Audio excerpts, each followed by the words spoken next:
Holy cow. What a moron.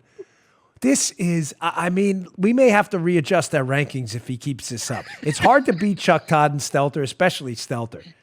But we seriously may have to like jump in here and move these things around. So we had the Russia thing, which ironically they went after Bernie with the Russia thing too.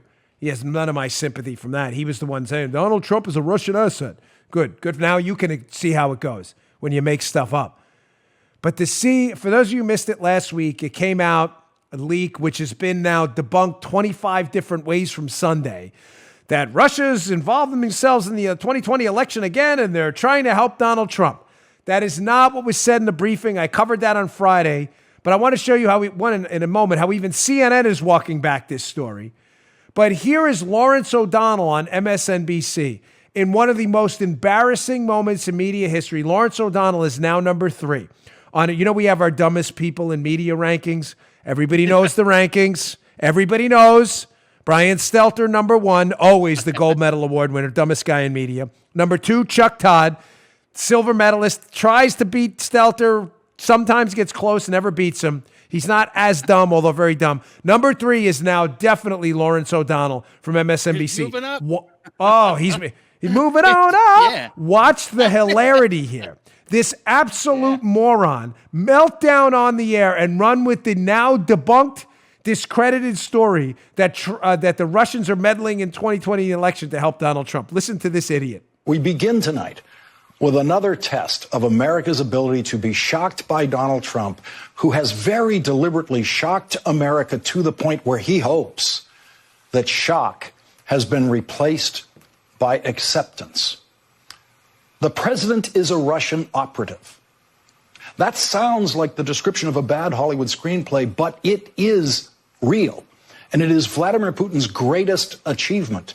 Decades after America's victory in the Cold War and the collapse of the Soviet Union, the president of the United States is now helping the president of Russia help the president of the United States to get reelected, so that the president of Russia will have 4 more years of the president of the United States who he wants in the Oval Office. Holy cow. What a moron. This is, I mean, we may have to readjust our rankings if he keeps this up. It's hard to beat Chuck Todd and Stelter, especially Stelter. But we seriously may have to like jump in here and move these things around. All right, I'm going to keep, because seriously, I'll lose my mind and Paula gets annoyed when I go on too much about these idiots. Having said that, let's put some meat on the bone again. Here is even CNN walking back this ridiculous report that Trump is trying to help Russia, who has sanctioned them and is devastating their economy, get reelected. It made no sense on his face. CNN, Jeremy Diamond, Jake Tapper, and Zachary Cohen. U.S. intelligence briefer appears to have overstated the assessment of 2020 Russian interference. Ladies and gentlemen, if you listened to my show on Friday, you already knew this.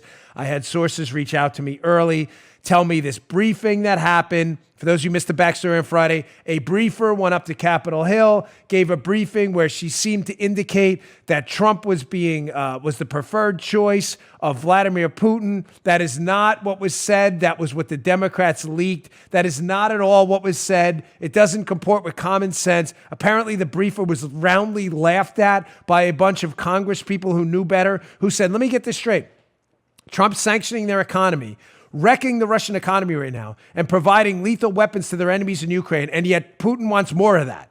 Rather than the Soviet Union supporting Bernie Sanders, who loves their Muppet shows. Ladies and gentlemen, when something smells really bad, don't eat it. This thing stunk to the heavens. Now, all of a sudden, people who were in the briefing and heard the entire briefing said, that's not what was said in the briefing, and even CNN has been forced to walk this thing back now. That's not what the assessment was. Now that we've thrown that aside and eliminated that garbage, and by the way, for as much as I can't stand Soviet supporting fraud, phony, fake Bernie Sanders, that story about them wanting Bernie, I got to be honest with you, I'm not sure about that either. I don't feel bad for Bernie that it leaked. Bernie was more than happy, by the way, to run with the allegations Trump was a Russian asset. Now that it's coming back on Bernie, remember his briefing leaked too. Oh, they may be supporting Bernie. They may be. Folks, I've got to tell you, I don't trust anything right now coming out of the IC. I'm sorry. Not with regard to elections.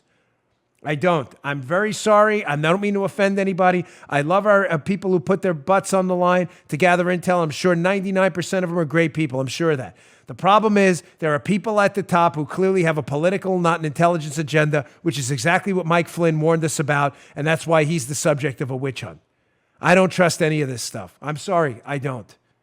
And I encourage you to do your own homework too. You just heard The Dan Bongino Show. You can also get Dan's podcasts on iTunes or SoundCloud. And follow Dan on Twitter 24/7 @DBongino.